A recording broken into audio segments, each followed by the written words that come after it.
I mean, it's great, and I'm wanting to feel that flow of energy. I feel like I'm up here a lot of the time. I do. I guess I'm looking for the manifestations to support that because I haven't been seeing them. It's like a little bit of a little doubt and then a little... This is the distinction that we want you to understand. We want you to understand that when that idea comes and it feels good, that idea of even wanting something, when that idea comes, we want you to feel and know that that idea is a manifestation. It is a manifestation that has come out of this vortex.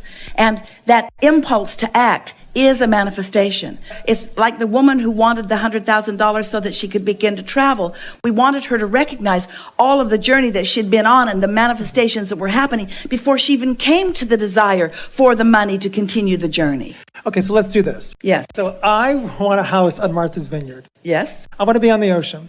I'm close to the ocean. Yes. So let's use this as an example. So I've been actually wanting this for a couple of years. Yes. It's only really been an idea in my head. It's only been like a fantasy that I go to and think about it periodically, and yet I haven't really seen or felt or interpreted any signs or any ideas. Oh, I could do this, or I could do this, I could do this, or I could do All right, this. so why do you think that you don't have a house on Martha's Vineyard yet?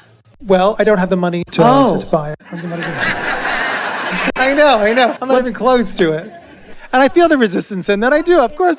It's all right. It's all right. But the reason that we asked the question and the reason we are so much appreciating your candid answer is because it's as we were talking earlier, that when you have a belief that is dominant, then the desire can't be received in a way that there is a viable trail to it. So what we're saying to you is that desire is not active enough, long enough before the doubtful thought about it is dominating the vibration of it. So what you do is you stay off the subject that brings the doubt. In other words, you've got to somehow find a way to deactivate the doubt part of that within your experience. So do you feel wrong not living on Martha's Vineyard yet? No. Really? Because you're really failing at this desire. I know. Do I feel wrong? I don't feel wrong for anything. So this is not diminishing your sense of value or worth? No. Really? Not for the most part. You said, I don't live there yet because I don't have the money. Yeah. And then you said, not even close. Not even close. It's just discouragement. It's not like feeling wrong. It's not feeling... This is really good.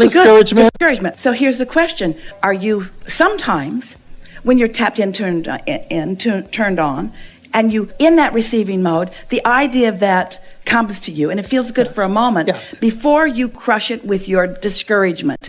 And your discouragement is a vibration that is this receiving mode.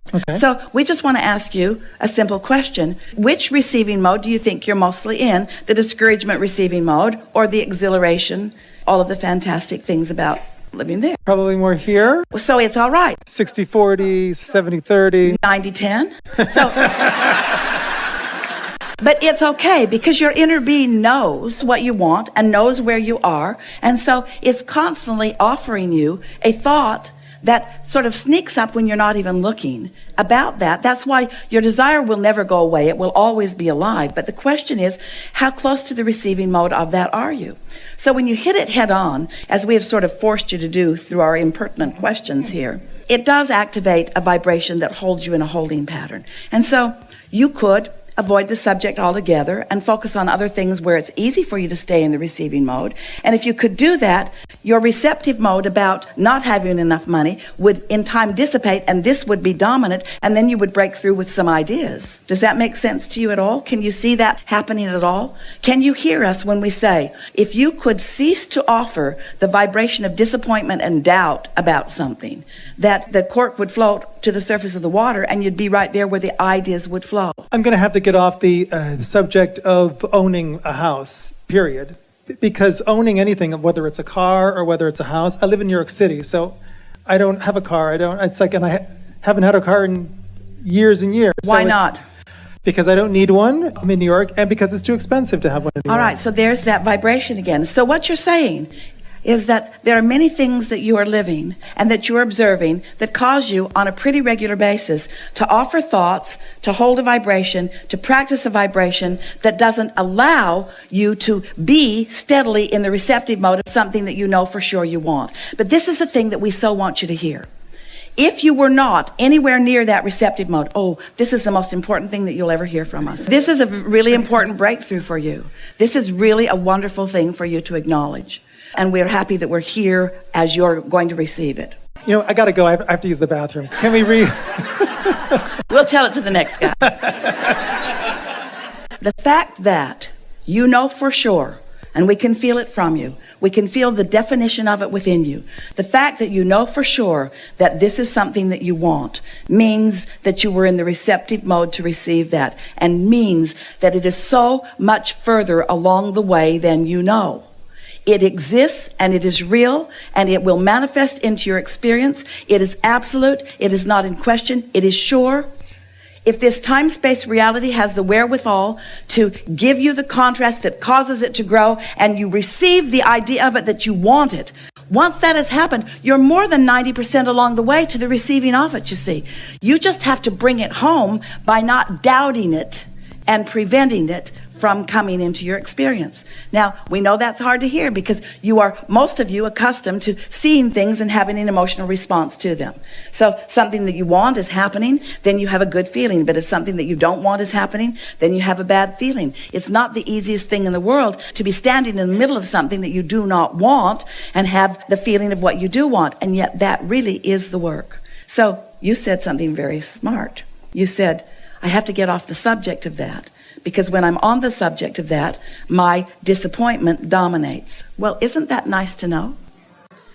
You see, the creative process says, ask and it is given. So you've asked, it's in the vortex, and it's already ripe for your plucking.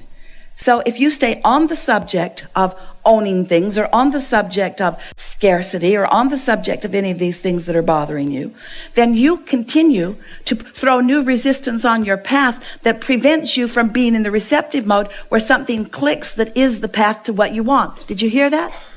Let's say that there are 5 subjects that are important to you, and 4 of them you have doubt and disappointment about. But one of them you have no doubt or disappointment about, like what you started with us today.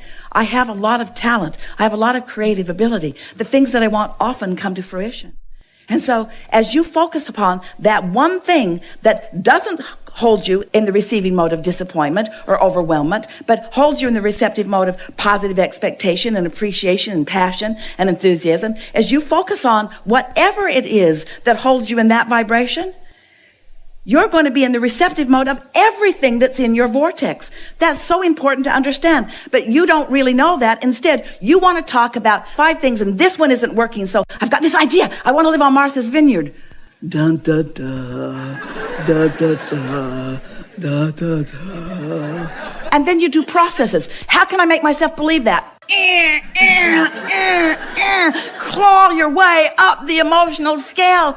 It doesn't work, does it? Find something that holds you there and use that as your excuse to be in the receptive mode and allow everything that's in your vortex to be realized by you, you see. And so it's a process, because when you have some momentum going about a subject, and everybody does, and then you find yourself accidentally in the receptive mode and a glimmer of hope comes through, and you feel exhilarated about it, and then your practical mind focuses, and back you go to discouragement, you see. So the key is just to not beat up on yourself about that, because that's natural, whatever momentum you've got going. Do you believe us when we say that the fact that the desire occurred to you and you spoke it with such clarity, it lets us know for sure how active and alive this desire is within you, and that if you can stay off the subject or find a way to be consistently on that subject and feel good, that ideas will continue to come? It has to be. It must be. It is so exhilarating for us to see the things that you ask for and to know that they are there, ripe and ready for your plucking. And it is so exhilarating to us to watch you find your vibrational path to them. Your vibrational path, and these were your words to us, and they were so wise. Your vibrational path to most of the things that you really want is not by driving hard on the subject of them. Because every subject is really two subjects, wanting it and the absence of it. And so sometimes without even knowing it, that's where your momentum is. Do you ever find yourself talking about something that you want and saying to yourself, I felt better before I wanted that? But the thing is, once you've desired it, and once the manifestation of the idea has come to you, you can't back off of that. It will torture you until you allow yourself the full manifestation of it. Because all of source energy is on it. Your inner being is on it. Everything is orchestrated. The events are all lined up. The circumstances and events are all lined up for your reception. But you are the creator of your own reality, not your inner being. Your inner being cannot move you to it. Your inner being can only inspire you to it by knowing it so powerfully, you see. And then when you catch those glimmers, oh, it matters so much. That's why they feel so good to you when you catch them. And that's why it feels so bad to them when you kill them with your doubt. Helpful? So, did this conversation bring you to more encouragement or discouragement? No, I think it's encouraging. How do you all feel? So, I think it's a matter of just being able to hold that and to not let doubts creep in. if you could take your assessment of your place in this unfolding out of the equation, and if you could make it just a practical consequence of vibrational frequencies, just like any law-based thing that you're thinking about. Because what happens to so many of you is that when you're not getting what you want, you take it so personally, as if you've done something wrong. That was almost where Esther jumped to first. What in the world have I been doing that would cause this thing to happen? Was I bad in a past life? Was it something I said yesterday? But we want you to take this self-evaluation and judgment out of it. This is just a vibrational universe. This is just frequencies that are lining up with one another. And so if you can feel your place in it and see it as a function of mathematics, is a function of energies and vibrations. And this is something that I must be close to because the desire is really strong within me. So I must be close to it. And then just spend your time thinking about anything and everything that feels good to you while you think about it. And you do that a lot. That's why you feel compelled to say, I'm a creative guy. The energies flow through me on all kinds of things that I believe. And we say, there is nothing that you need to ever doubt again once you understand how these energies flow, you see. And